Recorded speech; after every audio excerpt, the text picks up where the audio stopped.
Salut, salut. Donc là, je fais une petite review, une petite chronique sur les épisodes 2 et 3 de David Born Again, saison 2.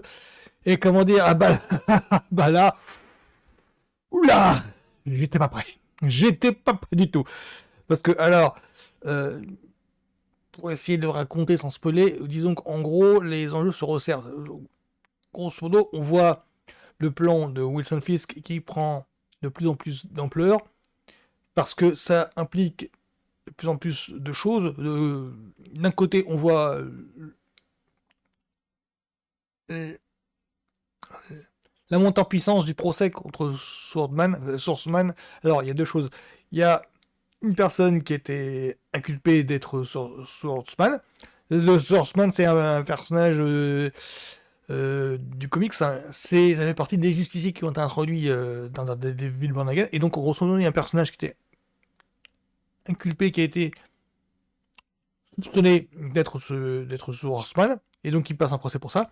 Et de l'autre côté, bah, effectivement, il y a un justicier masqué, donc c'est pas Daredevil, c'est un autre, qui est soupçonné d'être le justicier Swordsman. Swordsman, c'est un petit peu l'épéiste en français, qu'on pourrait le traduire.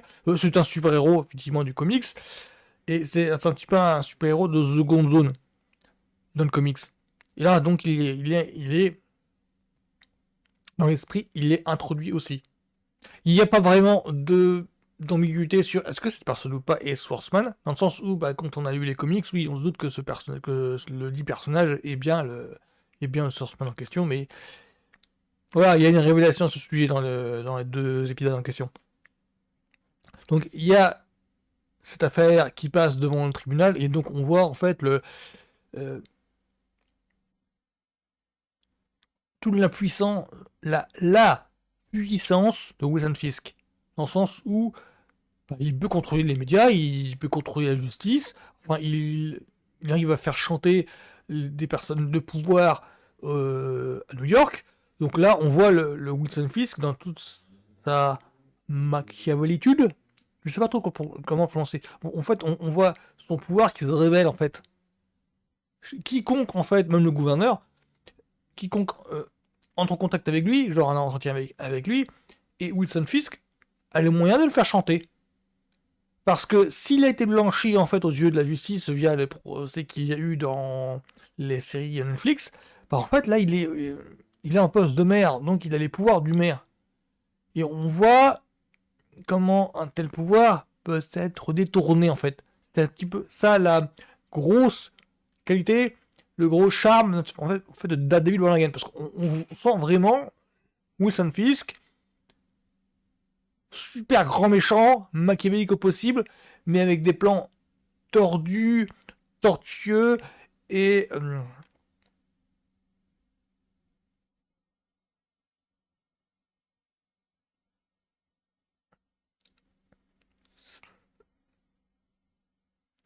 en tout sa machiavélitude en fait encore. Je ne sais même pas si le mot existe, mais on sent vraiment le plan euh, super complexe en fait. D'un côté, on voit le plan élaboré, c'est Wilson Fisk qui calmement, mais vraiment avec patience, avance ses pions petit à petit, et donc qui prend plus en plus d'ampleur. Et de l'autre côté, Daredevil, Man Murdock, qui lui, qui galère en possible. Galère qui est tiraillé entre ses convictions profondes de croire en un système qui a mis Wilson Fisk maire, et de l'autre côté, ses convictions en tant que, enfin, sa morale en tant que chrétien, en tant que catholique. Et on sent le mec tiraillé qui galère à essayer d'avoir euh, quelques coups d'avance, d'être à la hauteur en fait de Wilson Fisk, d'être à la hauteur de ce que le caïd a mis sous terrain concrètement. Il galère avec ça, il essaie de comprendre, essaie de comprendre où est-ce que le caïd va en venir, et essaie de comprendre mais qu'est-ce qu'il compte faire avec ça. Il galère à essayer de à rentrer dans sa tête parce que Wilson Fisk est quelqu'un de complexe et de malveillant, et on a vu dans les trois premières saisons, fait dans les trois saisons de Daredevil, pourquoi il était comme ça. Et de l'autre côté, les plans qu'il élabore, bah oui, sont diaboliques, quoi, tout simplement. Enfin, là, vraiment, on saisit l'ampleur. saisit en fait de quoi il est question. En, en 2 épisodes, voilà. Le premier, c'est avant tout un peu timide dans le rythme, et donc lentement mais sûrement on introduit des personnages, on les lie en fait, on les met en contact. Il y a quelques interactions où on comprend en fait la position de chaque personnage dans le récit, que ce soit l'ex-petite amie de Murdoch qui était donc avocate, et que ce soit la fille de White Tiger, vue dans la saison précédente, qui revient ici en tant que personnage récurrent, et donc on voit ces personnages-là qui évoluent dans le décorum de New York, mais avec Winston Fisk comme maire, donc qu'est-ce que ça a comme impact sur eux au quotidien? Donc on voit tout ça, c'est oui, ça assume le fait d'être un réel feuilleton. Ça, c'est si on manque un segment, ça c'est foutu pour la suite. Donc ça c'est dans l'épisode 2, en fait, on voit que tout se met petit à petit en branle, tout se met petit à petit comme ça, on voit les quelques pièces d'échiquier s'installer. Donc on a une vision ensemble en fait du tableau. Et dans le deuxième, ça carbure. Enfin, et dans le troisième, pardon, ça carbure. Dans le troisième, ça monte joliment crescendo, et donc on saisit plus l'horreur auquel les New-Yorkais doivent faire face. Mais là où c'est intéressant, c'est dans le double discours. C'est que d'un côté, il y en a qui vivent, parce que via les vidéos, reportages, micro-trottoirs de Bibi Ulrich, on sait, les ramdams, les kidam, en fait, pour eux, tout va bien. C'est bon, Wilson Fisk, c'est un bon maire qui gère. Mais de l'autre côté, quand on connaît, en fait, je crois que c'est un petit peu préparé dans la réalité, quand ceux qui sont dans la confidence des plans de Wilson Fisk, ceux qui sont dans le collimateur de Wilson Fisk, perçoivent bien la menace, en fait.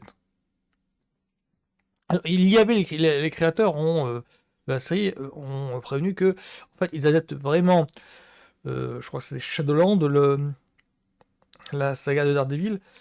Oui, Shadowland, je crois que c'est une saga de Daredevil. En tout cas, dans une saga précisément, on voit Wilson Fisk qui devient maire de New York et donc qui établit des lois contre les justiciers de New York. Ce qui est là à l'image en fait, c'est la storyline qui est suivie. Mais le problème, c'est de l'avoir fait maintenant. Et alors qu'aux États-Unis, ils ont un certain Donald Trump comme président. Et il se trouve que Trump fait voter les lois, met en marche des milices un petit peu privées et qui rappellent pas mal les brigades anti-justiciers qu'il y a qu'il y a à New York là maintenant. Donc il y a pas mal de passages entiers. Et là, les scénaristes ont dit que oui, ils ont tourné ça l'an dernier. On se doutait vraiment pas que Trump allait le faire pour de vrai. Donc du coup, ouais, il y a des images en fait qui rappellent pas mal ce qui se passe dans les JT concrètement actuellement. Ils ont prévenu ça. Et effectivement, le télescopage est un petit peu douloureux. J'ai vu pas mal de commentaires sur YouTube ou Facebook. Il y a beaucoup qui font pas l'amalgame, mais qui font le rapprochement. Par exemple, quand il y a des brigades anti-justiciers qui viennent pour arrêter un voleur dans un magasin et qui va pour prendre, en grosso modo, qui font de razzia de tous les kidams qui essayent de les empêcher, de les embarquer dans les fourgons. Bah, moi, mais ouais, il se trouve que dans la réalité, c'est ce qui se passe avec la brigade Ice. Mais Summum, c'est quand même une séquence finale en épisode 3, et là je peux pas trop en dire sans effrayer les trucs, parce que moi j'étais pas prêt en fait. Ça j'ai pas été prévenu, et je l'ai pris un petit peu en plein gueule. Dans le sens où là, c'est quelques minutes, je crois qu'elle dure 2-3 minutes. En fait, il y a une sorte de team-up entre Daredevil et un justicier croisé dans les cellules. Il y a un team-up, et ce team-up là, sur le papier, c'est digne d'un comics. Mais vraiment, c'est digne d'un comics. Dans les comics, c'est ce qui se passe. Hein. Dans les comics, on a des team-up avec Daredevil et Spider-Man. Dans les comics, il y a aussi Daredevil et Punisher, qu'on a déjà vu aussi dans Daredevil saison 2. Mais Spider-Man et Torche Humaine, voilà, il y a des rassemblements ou des associations de personnages. Ouais, c'est typiquement le genre de truc qu'on voit dans les comics. Et donc le voir à l'image, ça se faisait super plaisir. Durant 2-3 minutes là, j'avais l'impression de voir un comics qui prenait vie. En plus, la mise en scène est vraiment pas dégueu, elle est vraiment bien trouvée, une genre caméra à l'épaule, digne de gros films d'action, avec une musique digne de 24 heures chrono. Et ouais, j'avais l'impression de voir, enfin, ça me donnait l'effet un petit peu alors c'est en plan séquence, hein, c'est pas en montage cut, c'est en plan séquence où pendant 2-3 minutes, on suit Daredevil qui... si je raconte, si je donne trop de détails, je vais spoiler. Mais grosso modo, ça a à voir avec Red Hook, la prison qui était bricolée par Wilson Fisk et qui sert pour emprisonner tous les justiciers. Voilà, ça a rapport à voir avec ça. Et donc, pendant ces 2-3 plans-là, de voir une association, de voir un team-up de justiciers, bah, putain, ça fait super plaisir. Et genre, il m'a fallu genre, je crois que j'en suis même pas encore remis. J'allais dire, il m'a fallu genre une journée pour m'en remettre, parce que je crois que j'en suis pas encore remis. Je crois que je me la regarde encore en boucle aujourd'hui, alors que je l'ai vu hier. Voilà. Donc, clairement, j'étais pas prêt en fait. Clairement, j'étais pas prêt et j'ai trouvé les deux segments là vraiment excellents. Et vraiment, je conseille à tout le monde le truc là, parce que là, c'est sans commune mesure, c'est ce que j'attendais de voir de la part d'un show qui parle de Daredevil. Euh, Netflix a galéré pourront faire de même. Je crois que de Netflix, disons qu'en là, en 2-3 minutes, bah, ça a pulvérisé tous les fights qu'on voit dans Daredevil. Et pourtant, les fights qu'il y a dans Daredevil, c'était du bon. Je me souviens de l'un fight qui a servi dans le teaser de Daredevil saison 1 sur Netflix, où on voyait Daredevil traverser un couloir et donc en plan séquence, et donc se fighter avec chaque occupant d'un appartement en plan séquence. Sans commune mesure, ça a plus celui-là, quoi. Donc voilà, c'est tout ce que j'ai à dire. Pour moi, c'était top. Voilà, pour moi, c'était top.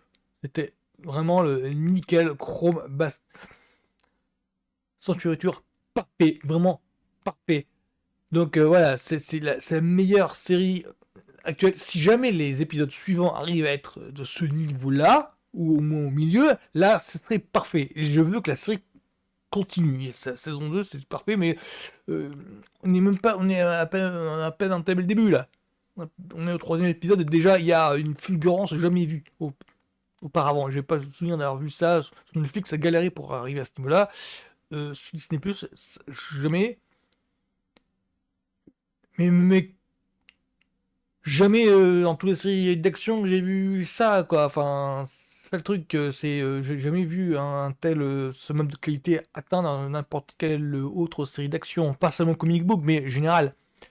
24 heures chrono, même pas 24 heures chrono, parce qui est pour moi une référence à la matière. Mais voilà, pour moi c'était parfait, j'ai du mal à m'en remettre, c'est pour ça que j'arrive pas, j'ai du mal à dominer mes émotions, c'est pour vous dire à quel point ce truc-là est et il a très haut niveau. Donc voilà, c'est tout ce que j'ai à dire sur Daredevil, donc épisode 2 et 3, parfait, nickel chrome, ça va être dur de patienter pendant encore 2-3 jours, mais c'est justement ça que j'aime bien. Je suis frustré de voir la suite. Voilà, ce sera tout pour moi sur Daredevil, épisode 2 et 3 de la saison 2. Daredevil Born Again. Salut tout le monde!